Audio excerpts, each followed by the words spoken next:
ने सदस्यगण जिन्हें आज नियम 377 के अधीन मामले उठाने की अनुमति दी है, वह व्यक्तिशः रूप से अपना अनुमोदित पाठ सभा पटल पर प्रस्तुत कर सकते हैं। माननीय गृह मंत्री जी।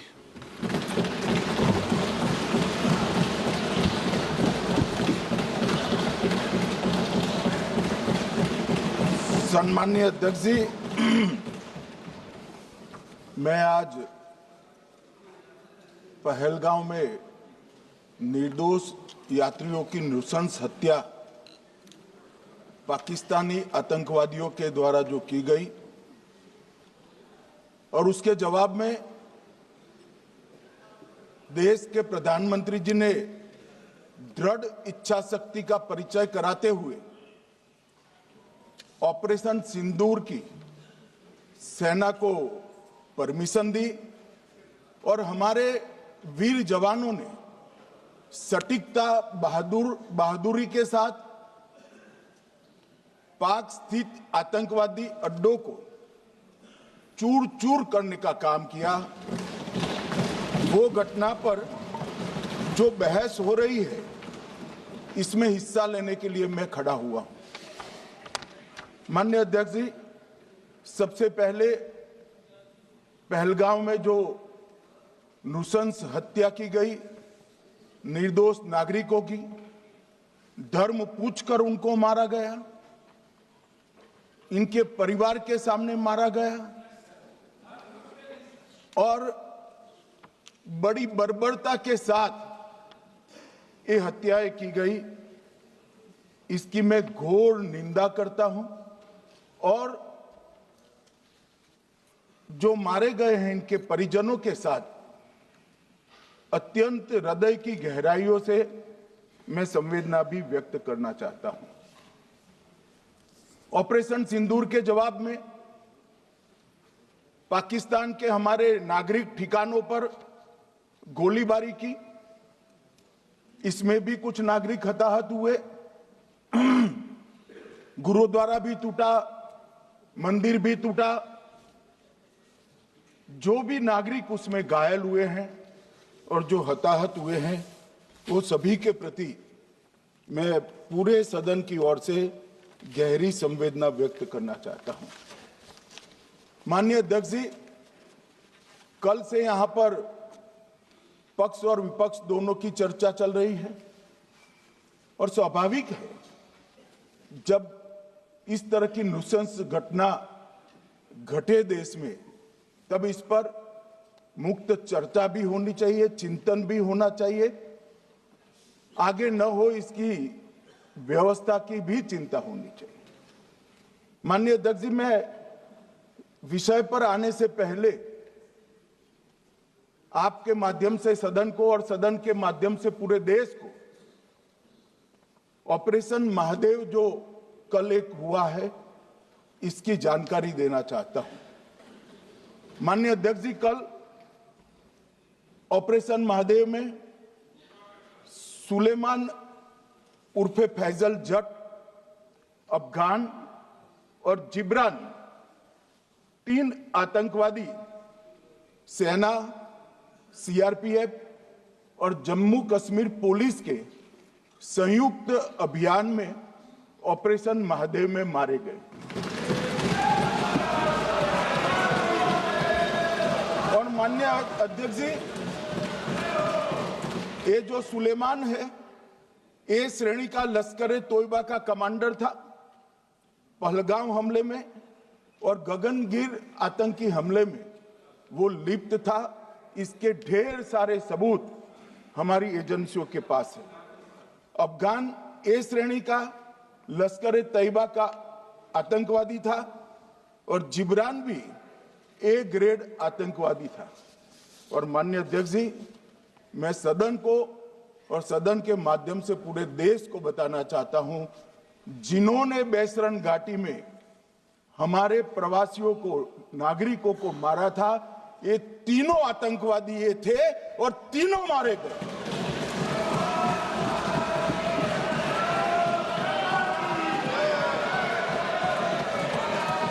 मान्यवर, मैं आज इस सदन के माध्यम से सेना के पैरा 4 सीआरपीएफ के सारे जवान जो अभियान में शामिल थे और जम्मू कश्मीर पुलिस के जो जवान थे, वो सभी को सदन और पूरे देश की ओर से बहुत बहुत साधुवाद देना चाहता हूं। माननीय अध्यक्ष जी, मैं इस ऑपरेशन महादेव के बारे में थोड़ा डिटेल में बताना चाहूंगा। ऑपरेशन महादेव की शुरुआत 22 मई 2025 को, एक प्रकार से तो जिस दिन हत्या हुई थी उसी दिन रात को 22 मई 2025 को हुई। जिस दिन हत्या हुई थी उसी दिन रात को एक सुरक्षा मीटिंग की गई थी जम्मू कश्मीर में। ये पूछ रहे थे, कोई गए नहीं, सिर्फ राहुल गांधी गए। अब आपकी आंख कौन से चश्मे से देख रही है मुझे मालूम नहीं। माननीय अध्यक्ष जी, 1 बजे हमला हुआ, मैं 5:30 बजे श्रीनगर में उतर चुका था। माननीय अध्यक्ष जी, अरे सुनो, मैं बताता हूँ ना 22 में, सुनो ना प्लीज, धैर्य रखकर सुनो, हमने आपको नहीं टोका है, सुनना पड़ेगा भाई, ऐसे नहीं चलेगा। माननीय अध्यक्ष जी, नहीं, पर बैठे बैठे मत बोलिए आप भी। माननीय अध्यक्ष जी, 23 अप्रैल को टिप्पणी मत करिए। एक सुरक्षा मीटिंग की गई। सभी सुरक्षा बल, सेना, CRPF, BSF, Jammu Kashmir police, और सबसे पहले उसमें निर्णय किया गया कि जो नृशंस हत्यारे हैं वो देश छोड़कर पाकिस्तान भाग न पाए, इसकी हमने पुख्ता व्यवस्था की और भागने नहीं दी। 22 मई को आईबी के पास एक ह्यूमन इंटेल आई और एक क्षेत्र के अंदर, दाची गांव क्षेत्र के अंदर आतंकवादियों की उपस्थिति की सूचना मिली। आईबी और सेना द्वारा दाचीकाम क्षेत्र में अल्ट्रा सिग्नल कैप्चर करने के लिए जो इंस्ट्रूमेंट हमारी एजेंसियों ने बनाए हैं, इसके द्वारा इस सूचना को पुख्ता करने के लिए मई से 22 जुलाई तक लगातार प्रयास किए गए। ठंड में ऊंचाइयों पर हमारे सेना के अधिकारी पैदल इनके सिग्नल प्राप्त करने के लिए घूमते रहे, आईबी के अफसर भी घूमते रहे, सीआरपीएफ भी घूमती रही, और मान्यवर 22 जुलाई को हमें सफलता मिली। सेंसर्स के माध्यम से आतंकवादी होने की पुष्टि मिल गई। तब 4 पैरा, जो हमारी सेना का एक हिस्सा है, उसकी नेतृत्व में 4 पैरा के जवान, सीआरपीएफ के जवान और जम्मू कश्मीर पुलिस के जवान मान्यवर एक साथ ये आतंकवादियों को घेरने का काम किया। सेना, सीआरपीएफ, जम्मू कश्मीर पुलिस की मीटिंग भी की गई। जो 5 ह्यूमन एसेट्स थे उनको भी वहां भेजा गया, और कुल मिलाकर कल जो ऑपरेशन हुआ, इसमें हमारे निर्दोष नागरिकों को मारने वाले तीनों आतंकी मौत के घाट उतार दिए। मान्यवर, तीनों के नाम मैंने बताए हैं, सुलेमान उर्फे फैजल जट, अफगान और जिब्रान। मान्यवर, वो तो एक आशंका थी कि यही लोगों ने घटना की है, मगर मैं बाद में एनआईए की जांच पर आता हूं, एनआईए ने पहले से ही इनको, जिन्होंने आसरा लिया था, वो लोगों को गिरफ्तार कर रखा था। उनको खाना पहुंचाने वाले लोगों को अपने कब्जे में रखा था। तो जब आतंकवादियों के शव श्रीनगर आए, इनसे पहचान कराई गई। 4 लोगों ने पहचान लिया, यही 3 लोग थे जिन्होंने पहलगांव में आतंकी घटना को मगर हमने इस पर भी भरोसा नहीं किया मान्यवर, कोई जल्दबाजी नहीं की। हमने जो आतंकी घटना स्थान से कारतूस मिले थे, वो कारतूस का एफएसएल रिपोर्ट पहले से करा कर रखा था और चंडीगढ़ सेंट्रल एफएसएल के अंदर बैलिस्टिक रिपोर्ट के आधार पर उनका रिपोर्ट तैयार था। जब ये कल आतंकवादी मारे गए, इनकी 3 राइफलें पकड़ी गई, एक M9 अमेरिकन राइफल थी और 2 AK-47 राइफल थी। जो कारतूस मिले थे वो भी M9 और AK-47 के भी थे, मगर हमने इससे भी संतोष नहीं माना। ये राइफलों को एक विशिष्ट विमान के द्वारा कल रात को 12 बजे चंडीगढ़ पहुंचा गया और पूरी रात फायरिंग कर इसके भी खाली खोखे जनरेट किए गए। 2 खोखों का मिलान किया गया, राइफल की नाली और निकले हुए खोखों का भी मिलान हो गया। तब ये तय हो गया कि इन्हीं 3 राइफलों से हमारे निर्दोष नागरिक मारे गए। और मान्यवर,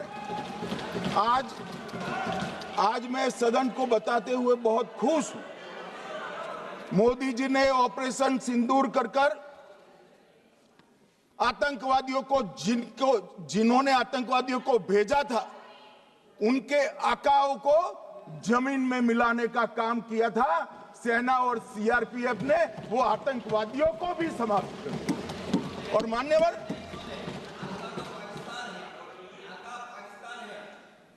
कौन पाकिस्तान से आपकी बात होती है क्या?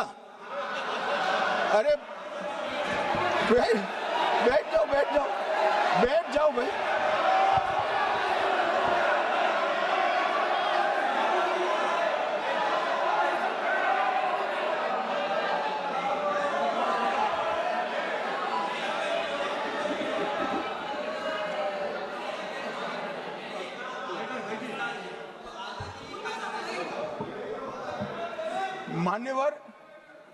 मान्यवर, मैं बताता हूं कैसे इनके आका मारे गए, वो भी नाम के साथ बताता हूं, जगह के साथ बताता हूं, घंटे, मिनट और सेकंड के साथ बताता हूं। मान्यवर, मैं तो अपेक्षा करता था कि जब ये सूचना सुनेंगे, पक्ष विपक्ष में खुशी की लहर दौड़ जाएगी, मगर ये स्याही पड़ गई इनके चेहरे। क्या है मान्यवर, किस तरह की पॉलिटिक्स? भाई, आतंकवादी मारे गए, आपको इसका भी आनंद नहीं है?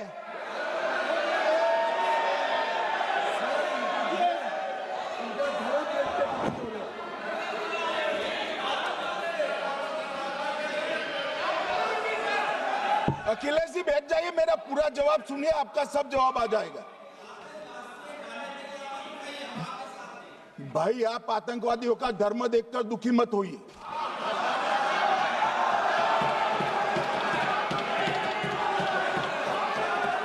अखिलेश बैठ जाइए यार।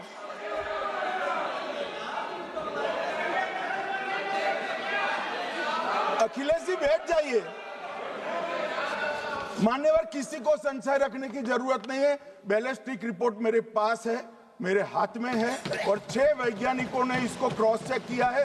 सुबह 4:46 पर फोन पर मुझे 6 ने वीडियो फोन पर कहा है कि 100% वही गोलियां हैं जो वहां चलाई। मान्यवर, ये हमारे देश की सेना, सीआरपीएफ और जम्मू कश्मीर पुलिस, ये तीनों का एक साझा बहुत बड़ा कामयाबी है, जिस पर 140 करोड़ को नाज होना चाहिए, देश की जनता को नाज। मान्यवर, मैं तो गया था वहां पर, जब ये घटना हुई दूसरे दिन इनके परिजनों को मिला था। 6 दिन की शादी वाली बच्ची विधवा होकर मेरे सामने खड़ी थी। आज तक मैं वो दृश्य नहीं भूल सकता। मगर आज सारे परिजनों को मैं कहना चाहता हूं कि मोदी जी ने ऑपरेशन सिंदूर से भेजने वालों को भी मारा और हमारे सुरक्षा बलों ने जिनको भेजा था उनको भी मार दिया और एक ऐसा सबक सिखाया है कि आने वाले कई दिनों तक कोई ऐसी हिम्मत नहीं कर पाएगा। मान्यवर, मैं थोड़ा एनआईए की जांच के बारे में भी बताना चाहूंगा। मान्यवर, जिस दिन लश्कर तोयबा ने और इसके आउटफिट टीआरएफ ने इसकी जिम्मेदारी ली, उसी दिन हमने तय कर लिया था कि ये जांच एनआईए को सौंप दी जाएगी, क्योंकि एनआईए आतंकवाद के केसों की जांच के लिए, वैज्ञानिक तरीके से जांच करने के लिए और सजा कराने के लिए महारत हासिल की हुई विश्व मान्य एजेंसी है, जिसका सजा कराने का दर 96% से ज्यादा है। मान्यवर, हमने तुरंत ही इसकी जांच एनआईए को दे दी। हमने पूरी व्यवस्था की, सेना, बीएसएफ, सीआरपीएफ और जम्मू कश्मीर पुलिस ने कि ये लोग देश छोड़कर भाग न जाए। और मान्यवर, इसकी जांच की शुरुआत हुई। एक थकाने वाली बहुत लंबी जांच हुई है। जांच के दौरान मृतक के परिजन जो साथ में थे, उनको सभी को चर्चा किए गया। पर्यटकों, खच्चर वालों, पोनी वालों, फोटोग्राफर, कर्मचारियों, विभिन्न दुकान में काम करने वाले लोगों, कुल मिलाकर 1055 लोगों की लंबी 3000 घंटे से ज्यादा पूछताछ इंफॉर्मेशन के लिए की गई और इस सबको वीडियो पर रिकॉर्ड कर दिया गया। और बाद में इसके आधार पर स्केच बनाया गया और ढूंढते 22/6/25 को एक बशीर की पहचान की गई और परवेज की पहचान की गई, जिन्होंने आतंकवादी घटना के अगले दिन आतंकवादियों को शरण दी थी। उनको अपने ढोक में रखा था। वो दोनों को गिरफ्तार कर लिया गया। अब वो हमारी कस्टडी में है। गिरफ्तार अपराधियों ने खुलासा किया कि 21/4/25 की रात को 8 बजे 3 आतंकवादी बेसरन से लगभग 2 किलोमीटर दूर स्थित परवेज ढोक में आए थे। आतंकवादियों के पास AK-47 और M9 कार्बाइन थी। जो 2 आतंकवादियों ने काली पोशाक पहनी थी और एक ने छद्म वेश किया था। खाना खाया, चाय पी और ढोक से निकलते वक्त कुछ खाना, नमक, मिर्च और मसाले लेकर वो चले गए। मान्यवर, उस वक्त हमने जिन खोखो को रिकवर किया था, इसको हमने चंडीगढ़ FSL में टेस्टिंग के लिए भेज दिया। और जब चंडीगढ़ FSL में टेस्टिंग के लिए भेजा गया तो वही राइफल से एप्को आतंकी हमला हुआ था, वो भी निश्चित हुआ। तो आज इसके साथ साथ दूसरे एप्को आतंकी हत्या को अंजाम देने वाले आतंकियों का भी इसके साथ ही समाप्ति हुई है, उनको मार दिया गया है। मान्यवर, और इसके बाद में स्केच बनाया गया। गिरफ्तार किए गए दोनों आरोपियों की माता जो थी, इन्होंने ये तीनों आतंकियों के मृतदेहों को पहचान लिया है। दोनों आतंकवादी घटना में साथ लेने वाले उनके साथियों ने भी पहचान लिया है और अब उसकी FSL की पुष्टि भी आज सुबह 4 बजे हो गई थी। अब मैं जांच का पूरा ब्यौरा बताना चाहता हूं। मान्यवर, ये हमले में 3 पाकिस्तानी आतंकवादी थे। हमले में 2 AK-47 और 1 M9 कार्बाइन का प्रयोग किया गया था। और अब जो पकड़े गए हैं, इसके सुलेमान के कारण एप्को का मामला भी आज रिजॉल्व हो रहा है और आतंकवादियों को पनाह देने वाले 2 स्थानीय लोगों को भी इस केस में पकड़ लिया गया है। अब मान्यवर, कल पूछते थे कहां से आए, कहां गए, किसकी जिम्मेदारी है। भाई, जिम्मेदारी हमारी ही है, हम सरकार में हैं, हमारी ही जिम्मेदारी। मगर मैं पूछता हूं, जब आप सरकार में थे तब क्या क्या हुआ था, इसकी जिम्मेदारी किसकी थी? और क्यों निर्वाण नहीं किया वो भी बाद में पूछूंगा, जरा धीरज से सुनना। मगर मान्यवर, मुझे एक बड़ा दुख हुआ। कल इस देश के पूर्व गृह मंत्री चिदंबरम जी ने सवाल उठाया कि क्या प्रूफ है कि ये आतंकवादी पाकिस्तान से आए, और मान्यवर कब उठाया? जब संसद में चर्चा होने वाली थी। क्या कहना चाहते हैं चिदंबरम साहब? किसको बचाना चाहते हैं?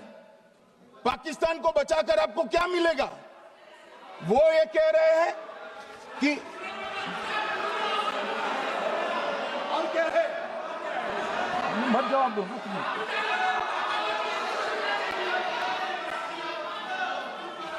मान्यवर, हमारे पास, मैं आज चिदंबरम साहब को कहना चाहता हूं, मैं आज चिदंबरम साहब को आपके माध्यम से कहना चाहता हूं, हमारे पास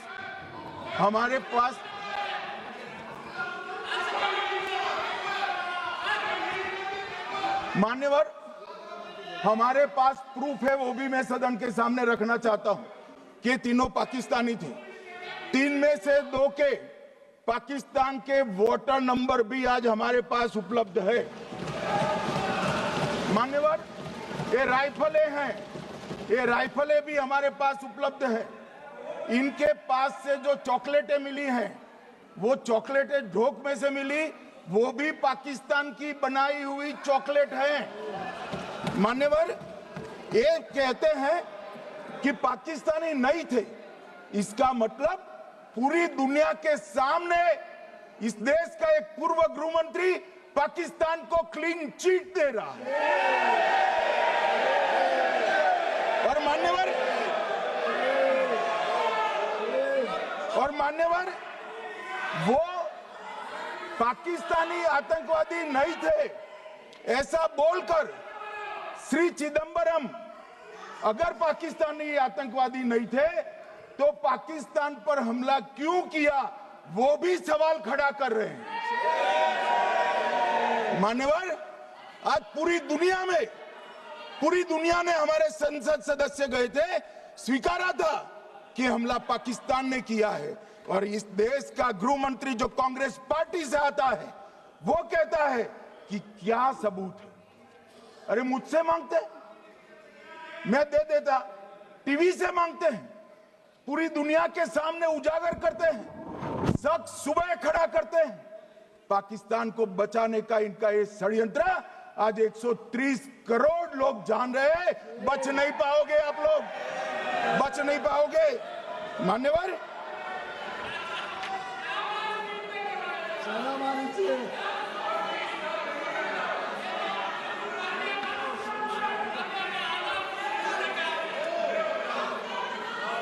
मान्यवर, अब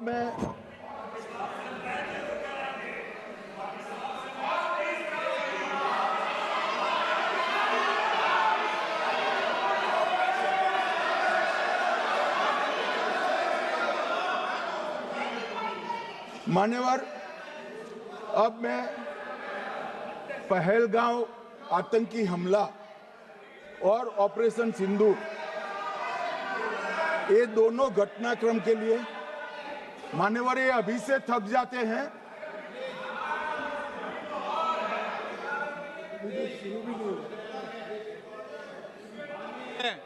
प्लीज बैठिए।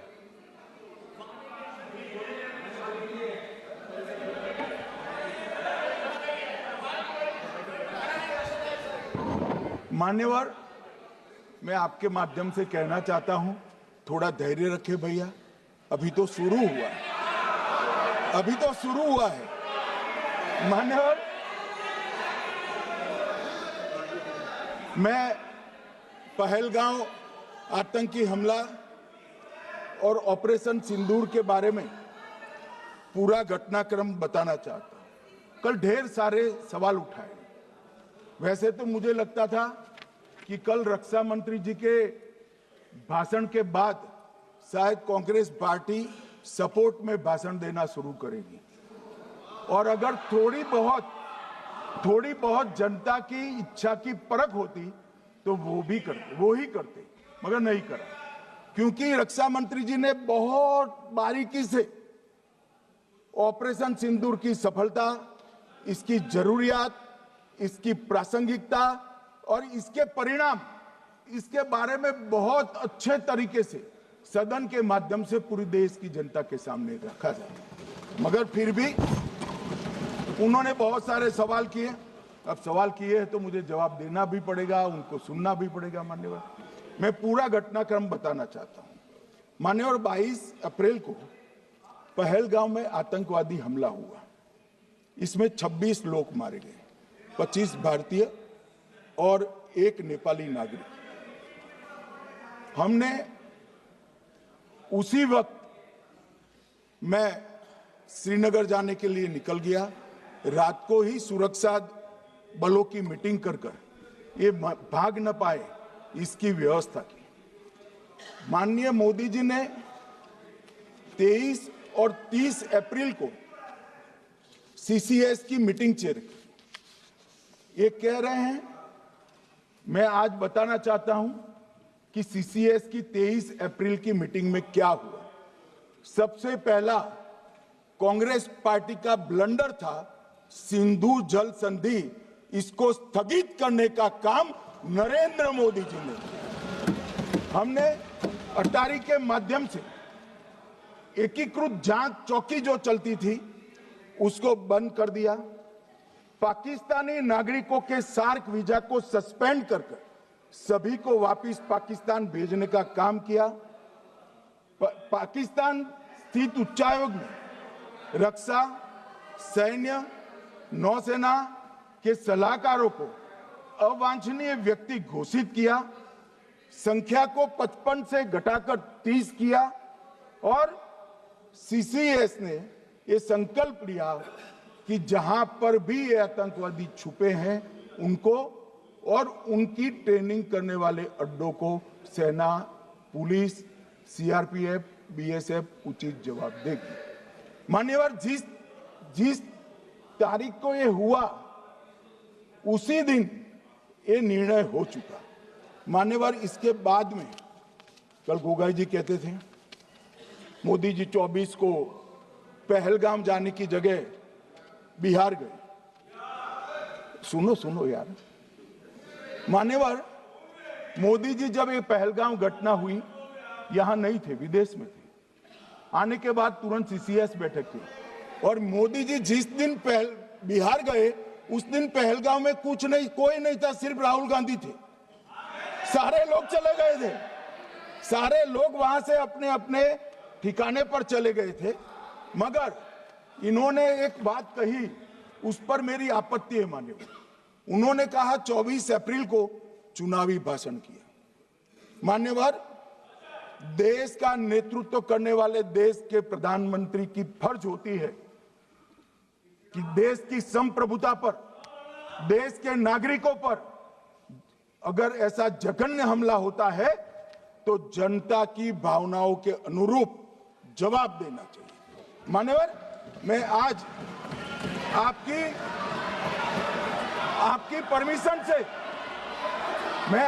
परमिशन से मोदी जी के बिहार भाषण के कुछ अंश पढ़ना चाहता हूं। कोट अनकोट है। 22 अप्रैल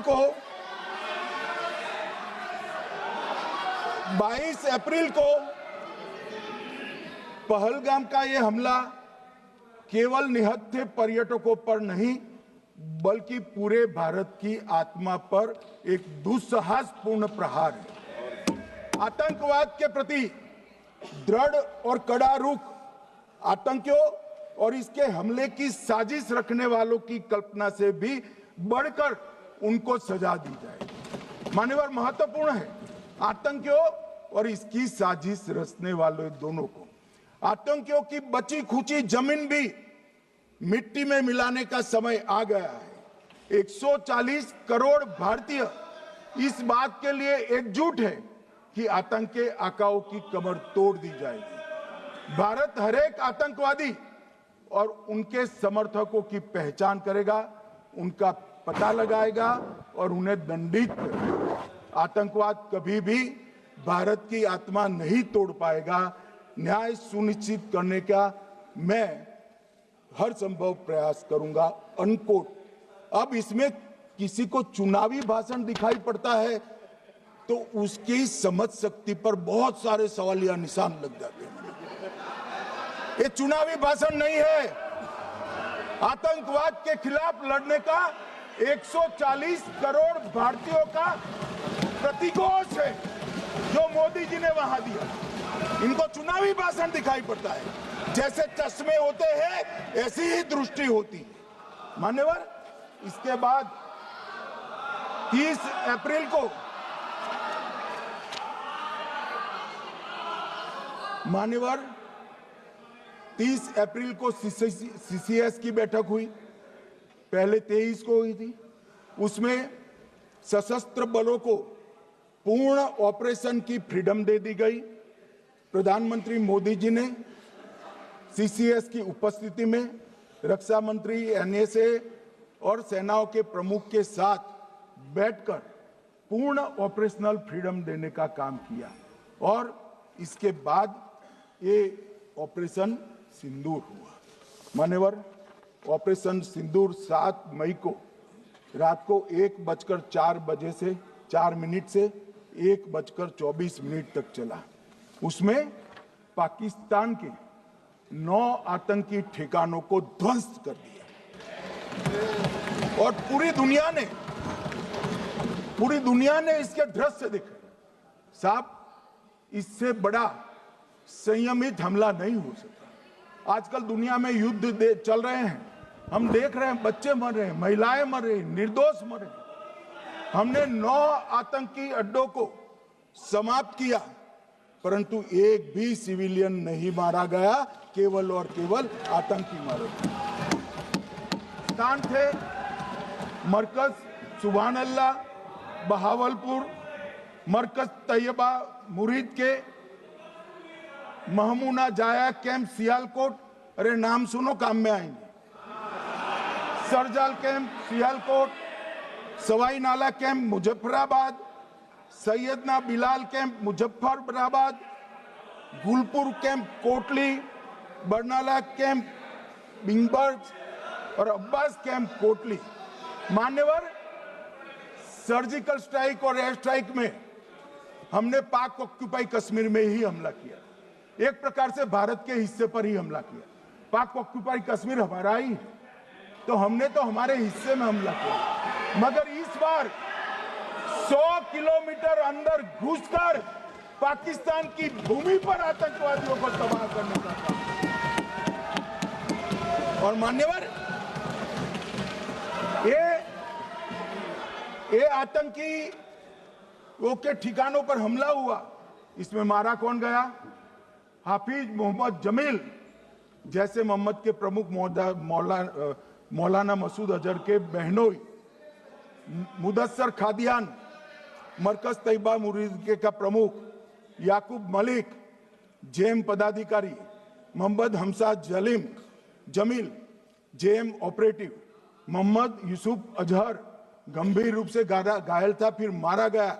जैसे मोहम्मद का आमिर मोहम्मद हसन खान गंभीर रूप से घायल था, फिर मारा गया। जेएम ऑपरेटिव मोहम्मद हसन गंभीर रूप से घायल हुआ। अब्दुल मलिक, खालिद अबू अक्स और नोएम मलिक, इनका कोई पता ठिकाना नहीं। और मान्यवर, ये पूछते थे मुझे कल कि पहलगांव के दोषी कहां गए, वो पहलगांव के दोषी कहां गए?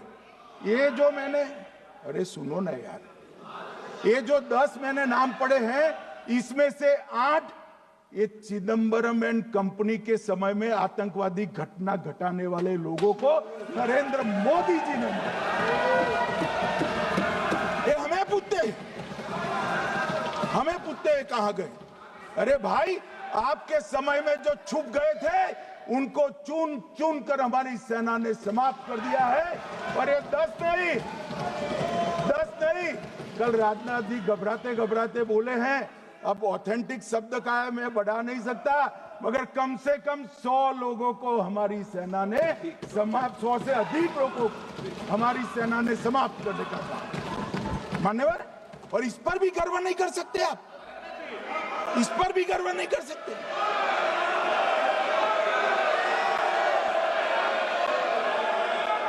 मान्यवर,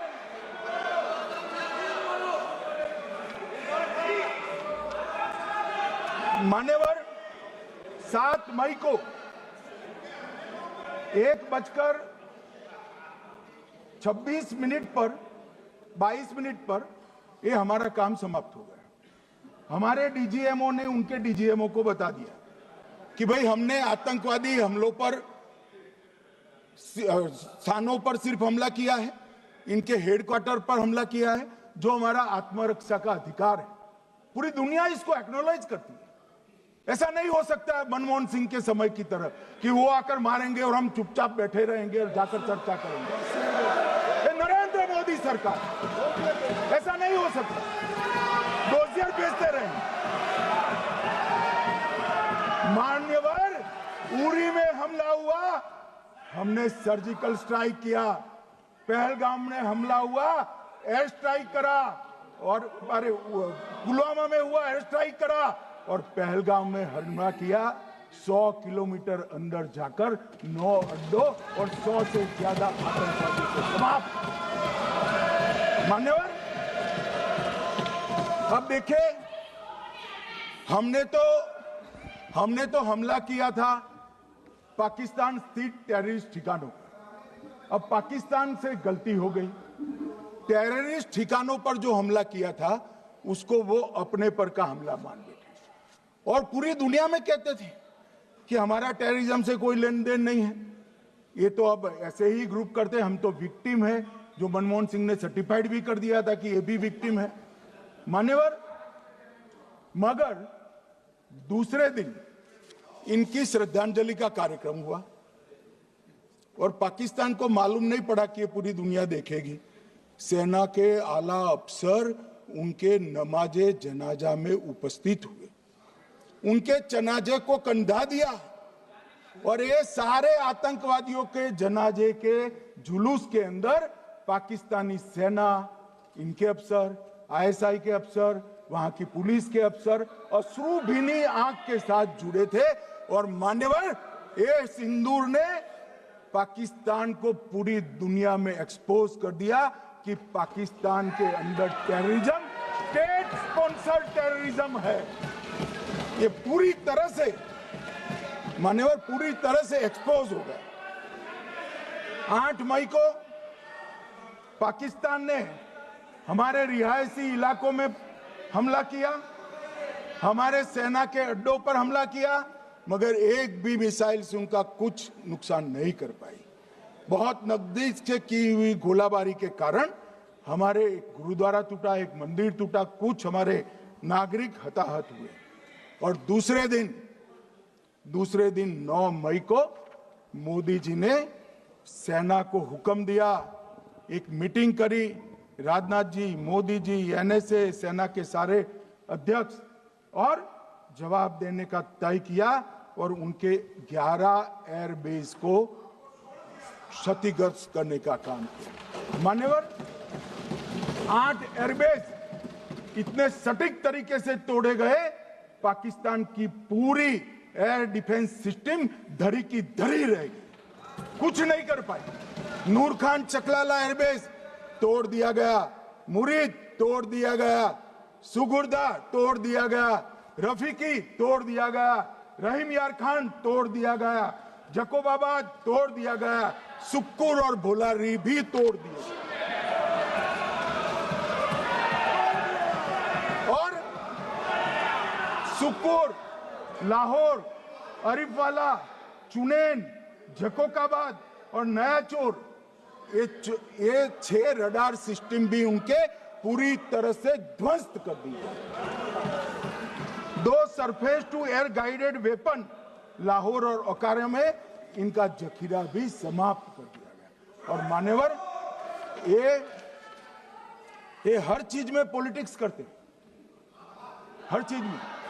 जब उन्होंने हमारे रिहायशी इलाकों पर हमला किया, फिर भी हमने इनके रिहायशी इलाकों पर हमला नहीं किया, सिर्फ इनके एयरबेस और एयर डिफेंस सिस्टम को निशाना बनाया और उनकी आक्रमण करने की क्षमता को पंगु कर कर रख दिया। हमारी पूरी सेना, पूरी वायुसेना, पूरी नौसेना अक्षुण्ण थी और उनकी हमला करने की क्षमता को हमने छिन्न विछिन्न कर दिया। पाकिस्तान के पास शरण में आने के अलावा और कोई चारा ही नहीं था। इसलिए मान्यवर, इसलिए 10 मई को डीजीएमओ ने, पाकिस्तान के डीजीएमओ ने भारत के डीजीएमओ को फोन किया और 5 बजे हमने इस संघर्ष को विराम किया। अब मान्यवर,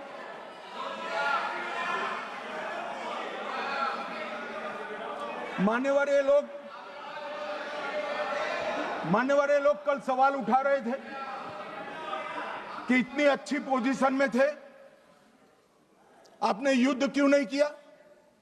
युद्ध के कई परिणाम होते हैं मान्यवर, करना न करना वो सोचकर करना पड़ता है।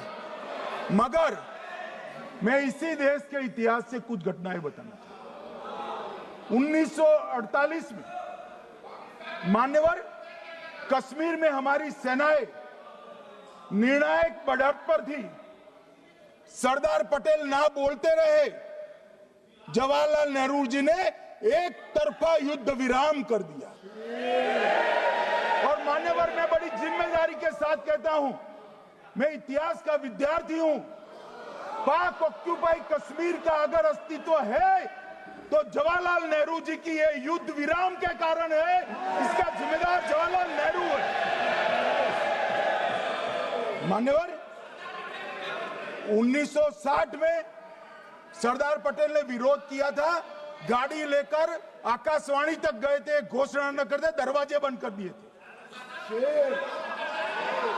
मान्यवर, 1960 में सिंधु जल पर भौगोलिक व रणनीतिक रूप से हम बड़े मजबूत थे और उन्होंने सिंधु समझौता क्या किया?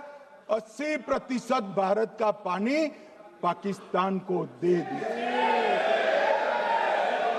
मान्यवर, 62 के लड़ाई की बात मैं बाद में करता हूं। 65 की लड़ाई में हाजीपीर जैसे स्ट्रेटेजिक जगह पर हमने कब्जा किया था। 66 में उसको लौटा दिया गया। मैं 71 के युद्ध की भी बात करना चाहता हूं। मान्यवर, 71 में कल राजनाथ जी ने भी बताया, पूरे देश ने इंदिरा जी का समर्थन किया। उन्होंने पाकिस्तान के 2 टुकड़े कर दिए। बहुत बड़ी विजय थी भारत की और सदियों तक भारत इस विजय पर गर्व करेगा। हम सब भी करते हैं, हमें कोई आपत्ति नहीं। मगर हुआ क्या मान्यवर? युद्ध की विजय की चकाचौंध में क्या हुआ? 93 हजार युद्धबंदी हमारे पास थे, 93 हजार, और 15,000 वर्ग किलोमीटर क्षेत्र पाकिस्तान का हमारे पास था। 93 हजार युद्धबंदी उस वक्त की पाकिस्तान की सेना का 42% और 15,000 वर्ग किलोमीटर क्षेत्र। मगर शिमला में समझौता हुआ, पाक ऑक्यूपाई कश्मीर मांगना ही भूल गए। अगर उस वक्त पाक ऑक्यूपाई कश्मीर मांग लेते, न रहेगा बांस, न बजती बांसुरी। ये कैंप तोड़ने की जरूरत न पड़ती साहब आपको, हमको। मान्यवर, इतना ही नहीं, पाक ऑक्यूपाई कश्मीर तो नहीं लिया, मांगना ही भूल गए। 15,000 वर्ग किलोमीटर की जीती हुई भूमि भी वापस दे दी। तय हुआ था पाकिस्तानी नरसंहार के लिए युद्ध अपराध न्यायाधिकरण बनेगा, नहीं बना। सेना ने पूर्वी पाकिस्तान में नरसंहार किया था। 195 पाकिस्तानी अधिकारियों पर मुकदमा चढ़ना था। भुट्टो अपने साथ इंदिरा जी के सामने से छुड़ा कर ले गए। जनरल मानेक शॉ का एक कोट अनकोट कहता हूं, जनरल मानेक शॉ का, जो एक प्रकार से आर्किटेक्ट माने जाते हैं बांग्लादेश विजय के, इन्होंने कहा कि भुट्टो ने भारत के नेतृत्व को मूर्ख बनाया। अब जो शब्द है मैं कोट अनकोट है, इसमें मेरा कुछ नहीं है, ये लोग गुस्सा न हो सकते।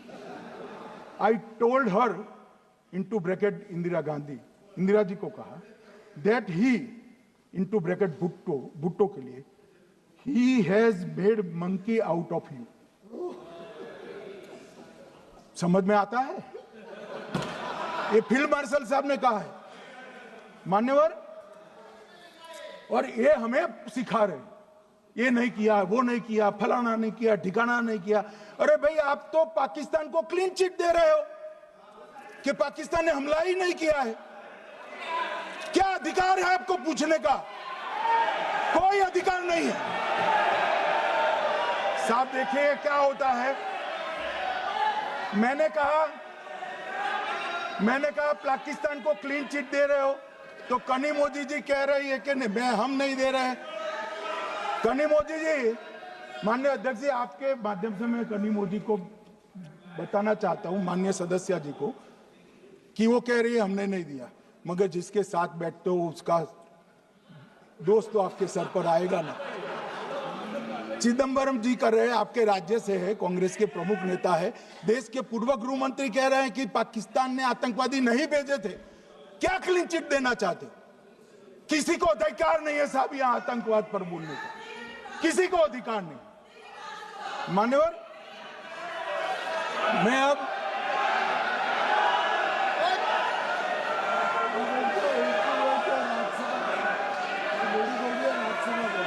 मान्यवर, मैं उनको बताना चाहता हूं, अभी आधा भी नहीं हुआ है, जरा सुनो।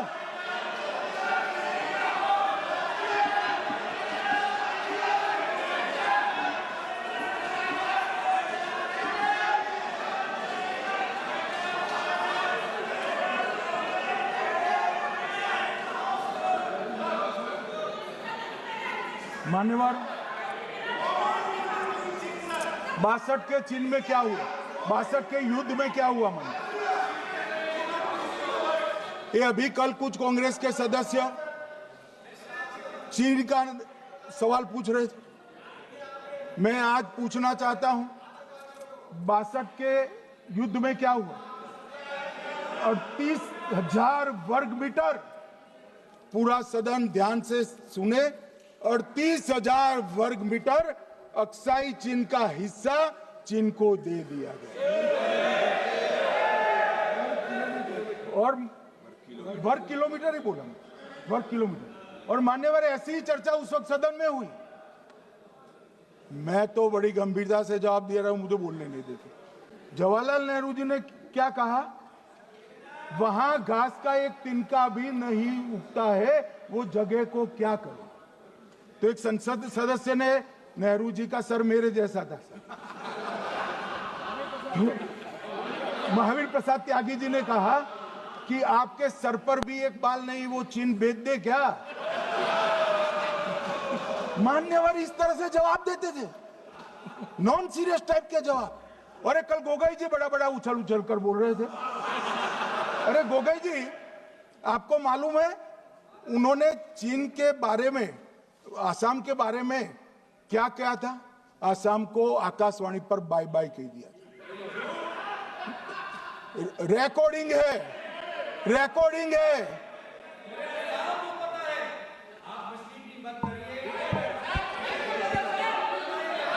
मान्यवर, मैं भी सहमत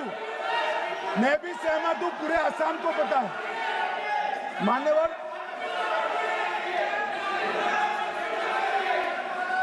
मान्यवर,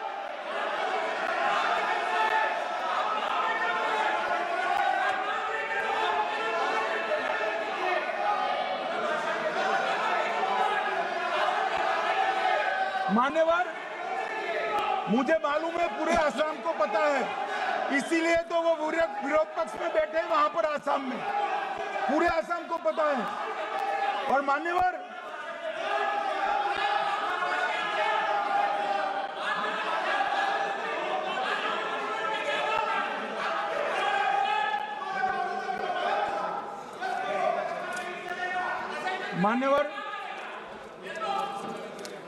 मान्यवर, जोर से बोलने से सत्य को छिपाया नहीं जा सकता।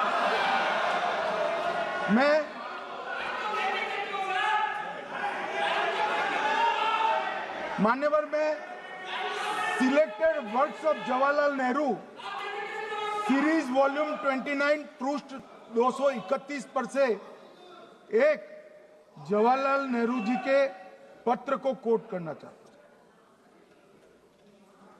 अनौपचारिक रूप से संयुक्त राज्य अमेरिका ने यह सुझाव दिया कि चीन को संयुक्त राष्ट्र में तो ले लिया जाए मगर सुरक्षा परिषद को नहीं, सुरक्षा परिषद में भारत को लेना चाहिए।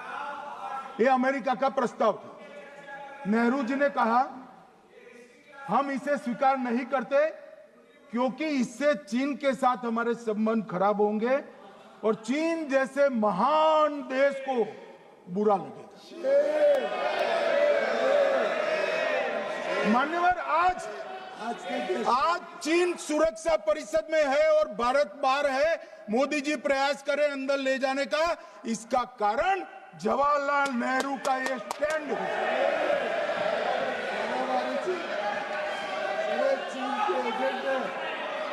और मान्यवर एक तो पीढ़ी दर पीढ़ी चलता आ रहा है। राजीव गांधी फाउंडेशन ने चीन के साथ एमओयू कर दिया। अब कहते नहीं है कि एमओयू में क्या था, ये तो बताओ भाई, क्या एमओयू किया था राजीव गांधी फाउंडेशन ने। और जब डोकलाम में हमारे सेना के जवान चीन की सेना के सामने आंख में आंख डालकर बैठे थे, वो चीन के राजदूत के साथ राहुल गांधी मीटिंग कर रहे थे। ये मान्यवर ऐसा नहीं है। जवाहरलाल नेहरू, सोनिया गांधी, राहुल गांधी, तीन पीढ़ी तक के चीन का प्रेम उतरता जा रहा है। मान्यवर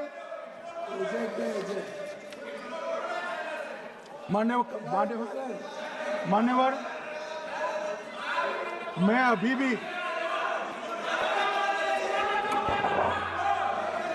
भी एक बात इस महान सदन के माध्यम से देश की जनता को कहना चाहता हूं, जो मेरी मान्यता है। ये सारी आतंकवाद की जड़ पाकिस्तान है और पाकिस्तान कांग्रेस पार्टी की भूल है। पार्टीशन स्वीकार न करते पाकिस्तान कभी न होता। इन्होंने पार्टीशन को स्वीकार कर देश को तोड़ा है। मान्यवर, कल विदेश मंत्री जी बता रहे थे शर्म अल शेख सम्मेलन का बलूचिस्तान ब्लंडर, जिसने पाकिस्तान को हमारे साथ चर्चा करने के लिए इक्वल फुटिंग पर ला दिया। मान्यवर, अब ये टेररिज्म की बात करते हैं। मैं इसमें भी पूरे देश की जनता को टेररिज्म की विगत 20 साल की स्थिति से अवगत कराना चाहता हूं। मान्यवर, अटल जी की सरकार थी। 2002 में टेररिज्म को समाप्त करने के लिए अटल जी की सरकार, एनडीए की सरकार, भाजपा सरकार पोटा का कानून लेकर आई। मान्यवर, मैं सदन को याद कराना चाहता हूं, पोटा कानून का विरोध किसने किया था? किसने किया? कांग्रेस पार्टी ने किया। हमारे पास बहुमत नहीं था राज्यसभा में। मजबूरन हमने कानून को घिर गया, मजबूरन संयुक्त सत्र बुलाना पड़ा और पोटा कानून संयुक्त सत्र में पारित हुआ। देश नहीं भूल सकता मान्यवर। और पोटा कानून को रोककर आज भी कांग्रेस पार्टी के नेता जब बोले तब कहे, पोटा कानून को रोककर किसको बताना चाहते थे आप? किसको बचाना चाहते थे? पोटा तो आतंकवादियों के खिलाफ था। पोटा को रोककर अपनी वोट बैंक का उल्लू सीधा करने के लिए आप आतंकवादियों को बचाना चाहते। और मान्यवर, 2004 में अटल जी की सरकार गई, मनमोहन सिंह, सोनिया गांधी की सरकार आई। आते ही पहला काम क्या किया मान्यवर? पहली ही कैबिनेट में पोटा कानून को रद्द कर दिया। मैं फिर से पूछता हूं, किसके फायदे के लिए कांग्रेस पार्टी ने पोटा कानून रद्द किया? जवाब दीजिए जरा यहां पर। और मान्यवर, इसके बाद क्या हुआ? 2004 के दिसंबर में कोटा कानून रद्द हुआ। 2005 में अयोध्या में रामलल्ला के टेंट पर हमला हुआ, आतंकवादी मारे गए। मुंबई लोकल ट्रेन 2006-5 में रामलल्ला पर हमला, 6 में मुंबई ट्रेन में बम धमाके 187 लोग मारे गए। 2006 डोडा उधमपुर में हिंदुओं पर हमला, 34 लोग मारे गए। 2007 हैदराबाद 44 लोग मारे गए। 2007 यूपी लखनऊ वाराणसी 13 लोग मारे गए। रामपुर सीआरपीएफ कैंप वहां पर हमला हुआ 2008 में। 2008 में श्रीनगर के आर्मी के काफिले पर हमला हुआ, 10 सुरक्षा बल मारे गए। मुंबई आतंकी हमला 2008 में हुआ, 246 लोग मारे गए। जयपुर में 8 बम धमाके हुए, 64 लोग मारे गए। 2008 में अहमदाबाद में 21 बम धमाके हुए, 57 लोग मारे गए। दिल्ली में 2008 में 5 धमाके हुए, 22 लोग मारे गए। और पुणे की जर्मन बेकरी 17 लोग मारे गए। वाराणसी में 10 में धमाका हुआ, 11 में मुंबई में 3 धमाके हुए, 27 लोग मारे गए। अब मैं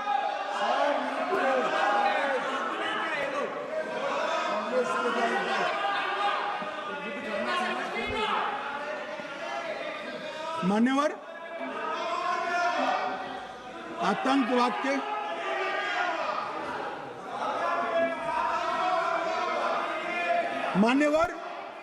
आतंकवाद के खिलाफ लड़ाई होती, कभी वो हमला करते हैं, मगर सवाल ये है कि इन्होंने 5 से 11 के बीच में 27 जघन्य हमले किए, 1000 के करीब लोग मारे गए। आपने क्या किया? क्या किया आपने? जवाब दीजिए, क्या किया? और मैं राहुल गांधी जी को चैलेंज देना चाहता हूं, इन्होंने इस आतंकवादी हमलों के खिलाफ उनकी सरकार ने जो कदम उठाए, यहां खड़े रहकर हिम्मत से बताए देश की जनता को। कुछ नहीं किया मान्यवर। ये यहां से आतंकवादियों की फोटो पाकिस्तान भेजते रहे, डोजियर भेजते रहे। और मान्यवर ये कहते हैं कि आपके समय में भी हमले हुए। मैं उनको अंतर समझाना चाहता हूं, वो देख नहीं पा रहे। मान्यवर, हमारे समय में जो भी आतंकवादी घटना हुई, पाक प्रेरित और कश्मीर सेंट्रिक हुई। देश के हिस्से में 2014 से 2025 तक एक भी घटना नहीं हुई है मान्यवर। ये नरेंद्र मोदी सरकार है मान्यवर। और कश्मीर में भी आज स्थिति ऐसी हुई है, उनको पाकिस्तान से आतंकवादी भेजने पड़ते हैं। कश्मीर में आतंकवादी अब हमारे नहीं बनते हैं मान्यवर। और मैं सलमान खुर्शीद जी को भी याद करना चाहता हूं। एक बार मैंने बड़े सवेरे में नाश्ता करता था, टीवी पर उनको रोते हुए देखा। मुझे लगा क्या हुआ, कोई बड़ी घटना हो गई।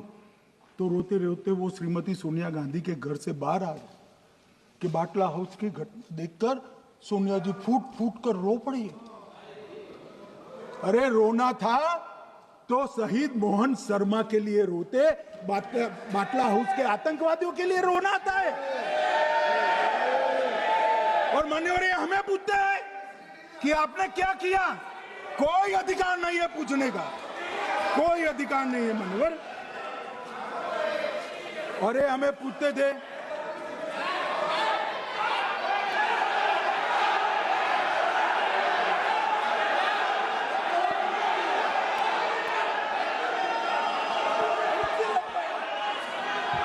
मान्यवर, अभी 25% बाकी।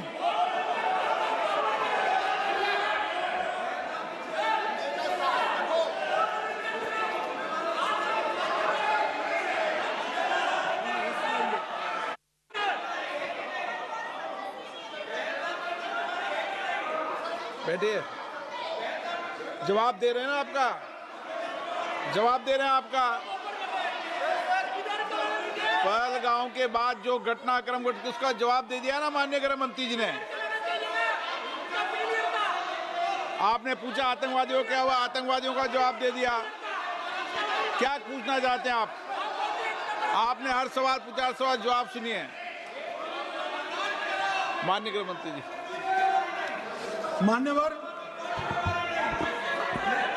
मान्यवर, इन लोगों को कल ऐसा था कि ये जो बेसरन के गुनहगार है वो पाकिस्तान भाग गए, तो बड़े आवाज से पूछते थे, भाग गए भाग गए भाग गए, गृह मंत्री क्या करता है, जिम्मेदारी ले। हमारी तो सेना ने ठोक दिया, सीआरपीएफ ने ठोक दिया। मान्यवर, अब मेरा तो जवाब बनना ना देता है ना वो मांगना बनता है, मगर मैं उनको कुछ पूछना चाहता हूं।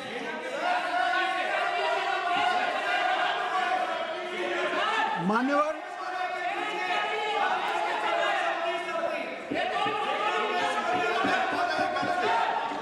प्लीज, मारेगी तो सेना ही ना, सेना अब ऐसे भी मारेगी ना, तो वो भी ये कह रहे हैं सेना और सीआईएसएफ ने मारा।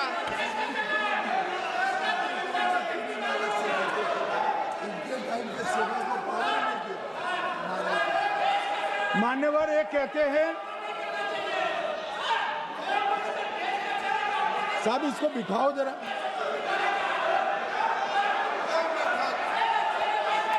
हाँ, प्लीज बैठिए बैठिए बैठिए बैठिए बैठिए।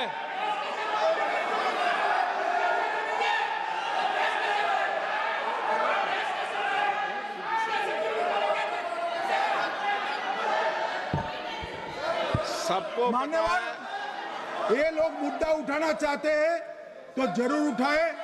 मैं आज सुबह ही सलमान खुर्शीद जी का वो इंटरव्यू मेरे मोबाइल में रिजर्व कर आया हूं। आप जब भी कहोगे ये पूरे टीवी पर बताने के लिए मैं तैयार हूं। सेव कर आया हूं। इनकी इच्छा है तो कल एक समय तय करिए, यहां बता दीजिए चारों टीवी में, और देश की जनता भी देख ले।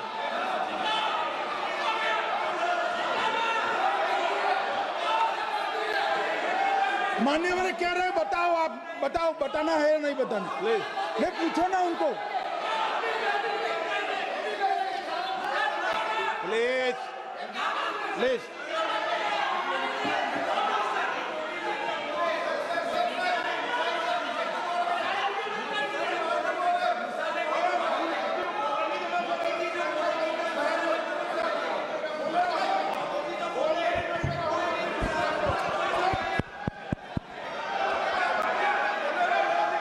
बिट्टू बैठ जा। मान्यवर, ये पूछ रहे थे कि क्यों भाग गए। अब मेरा समय काफी जाया गया, मैं जरा संक्षिप्त में कहता हूं, घटनाओं पर नहीं जाऊं। दाऊद इब्राहिम कासकर 1986 में भागा, श्री राजीव गांधी की सरकार। सैयद सलाउद्दीन 93 में भागा, कांग्रेस की सरकार। टाइगर मेमन 93 में भागा, कांग्रेस की सरकार। अनीस इब्राहिम कासकर 93 में भागा, इनकी सरकार। रियाज भटकल 2007 में भागा, इनकी सरकार। इकबाल भटकर 2010 में भागा, इनकी सरकार। मिर्जा सादाब बेग 2009 में भागा, इनकी सरकार। अब मान्यवर, मेरा तो जवाब मांग लिया, हमारे सुरक्षा बलों ने मेरा जवाब भी दे दिया, अब राहुल गांधी इसका जवाब दे।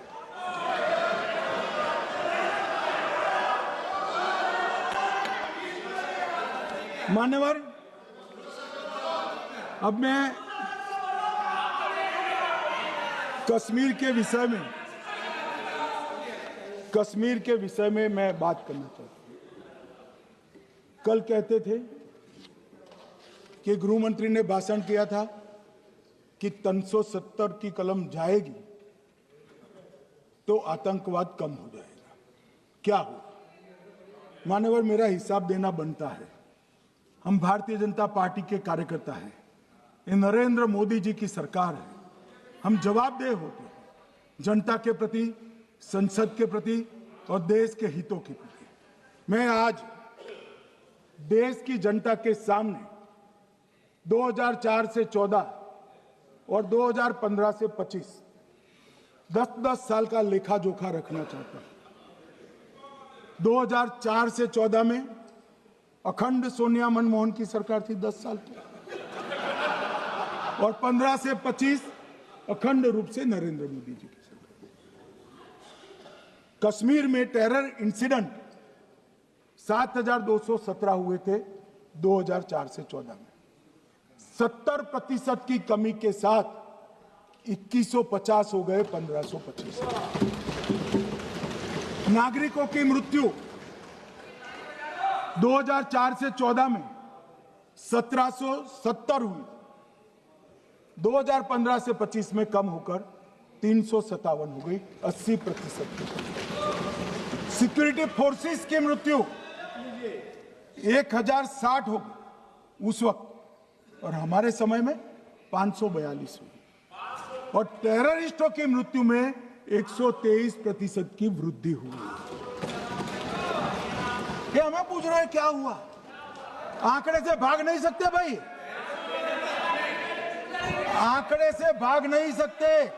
और अब मैं कहता हूं कि धारा 370 ने कश्मीर में आतंकवादी इकोसिस्टम को नष्ट कर दिया है, जिस धारा 370 को आपने इतने साल तक बचा कर।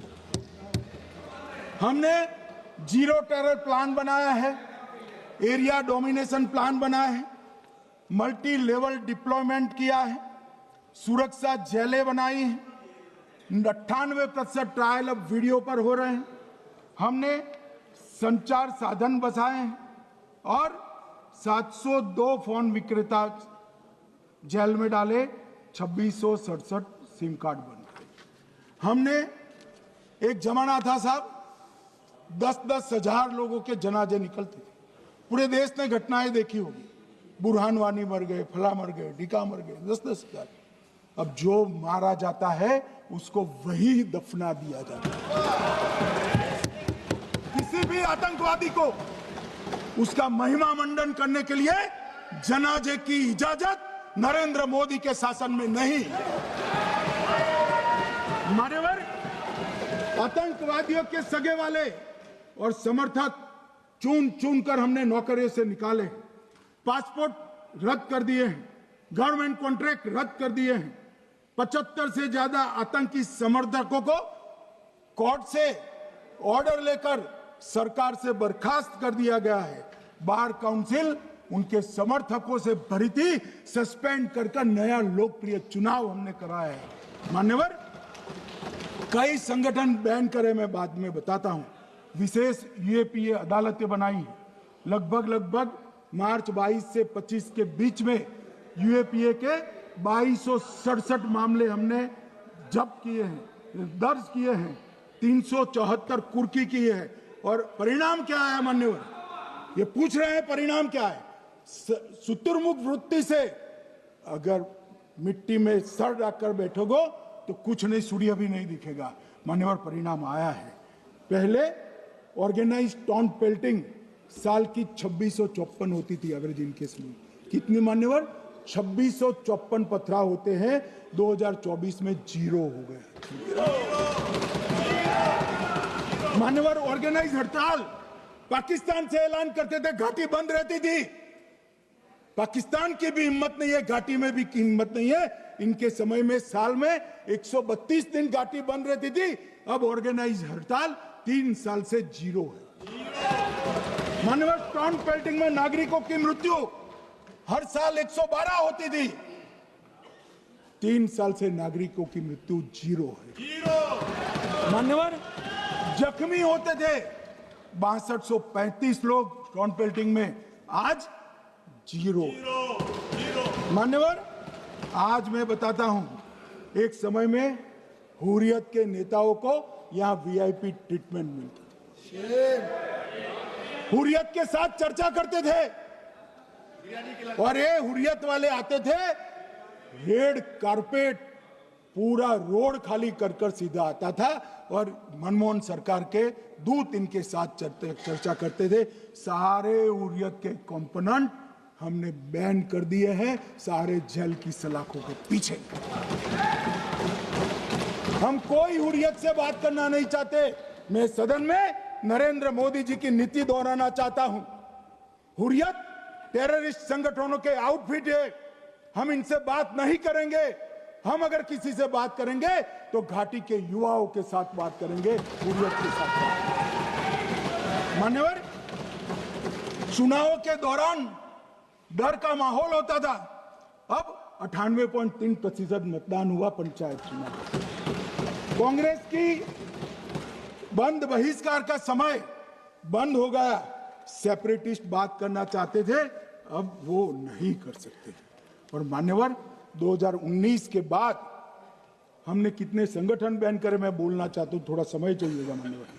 The TRF, people's anti fascist front, Tehreek ul Mujahideen, Jamaat ul Mujahideen Bangladesh Hindustan, Jammu Kashmir Ghaznavi force, Khalistan tiger force, Hizb ut Tahrir, जमाते इस्लामी, जो जमाते इस्लामी ने पूरे पाकिस्तान के अंदर एक प्रकार से अलगाववाद का जहर घोला, वो जमाते इस्लामी आज बंद कर दिया गया। Jammu Kashmir liberation front, Jammu Kashmir democratic freedom party, Muslim league Jammu Kashmir, Tehreek Hurriyat, Muslim conference Sumji गुट, Jammu Kashmir national front, Jammu Kashmir people's freedom league, Jammu Kashmir people's league, Jammu Kashmir Ittehadul Musalman Awami action committee, Sikh for justice और पॉपुलर फ्रंट ऑफ इंडिया को भी हमने बैन किया।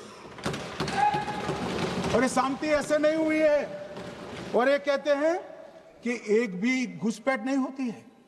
कभी गए हो आप पाकिस्तान? तो कई बार गए हो गया, सीमा पर गए हो पाकिस्तान, तो कई बार गए हो। फिर से बोलता हूं, सीमा पर गए हो, सीमा के माध्यम से पाकिस्तान गए हो। हमारे जवानों की कठिनाई देखो साहब, -43 डिग्री में पहाड़ पर रहकर नदी नालों के बीच में चौकी करते हैं। कोई घुस गए तो क्या हुआ? कोई घुस गया, वो बचेगा नहीं। यहां हम उसको या तो अरेस्ट करेंगे या तो एनकाउंटर में वो मारा जाएगा, बचेगा कोई नहीं। इनको सीमा की भौगोलिक कठिनाइयां मालूम नहीं। वहां मान्यवर कई नदी नाले हैं, वेग से पानी आता है, -46 डिग्री टेम्परेचर है, नीचे सुरंगें बनाते हैं। और ये तो ऐसे कह रहे हैं घुस गए। अरे भाई, आपके मन में तो, आपके समय में तो घुसने की जरूरत ही नहीं थी। आप बुलाते थे वीजा देकर, क्यों घुसेंगे? घुसने की जरूरत ही, जैसे आप पाकिस्तान जाते हो वैसे वो यहां आते। मानवर, अब ये कैसे हमें पूछ सकते हैं? मान्यवर,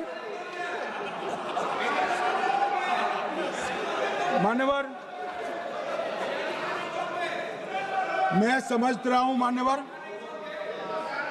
मान्यवर, मैं समझ रहा हूं पोटा का विरोध करने वाले को नरेंद्र मोदी की आतंकवादी विरोधी नीति नहीं पसंद आई। मैं समझ रहा हूं पोटा रद्द करने वाले को नरेंद्र मोदी जी की एंटी टेरर नीति पसंद नहीं आई। मैं समझ रहा हूं टेररिस्टों का बचाव कर वोट बैंक बनाने वालों को एक कोई नीति पसंद नहीं आएगी। मानवर, इसका विरोधी होना है। परंतु मैं आज एक बात यहाँ सदन के सामने आपके माध्यम से सदन को और दुनिया को बताना चाहता हूँ। मानवर, ये नरेंद्र मोदी सरकार है, टेररिज्म के खिलाफ हमारी जीरो टॉलरेंस की नीति है, ऑफर है, और हम विजयी हो। और मान्यवर, मैं फिर से अंत में ऑपरेशन महादेव में जुड़े हुए सेना, CRPF और जम्मू कश्मीर पुलिस के सभी जवानों को 2 हाथ जोड़कर प्रणाम कर बहुत साधुवाद।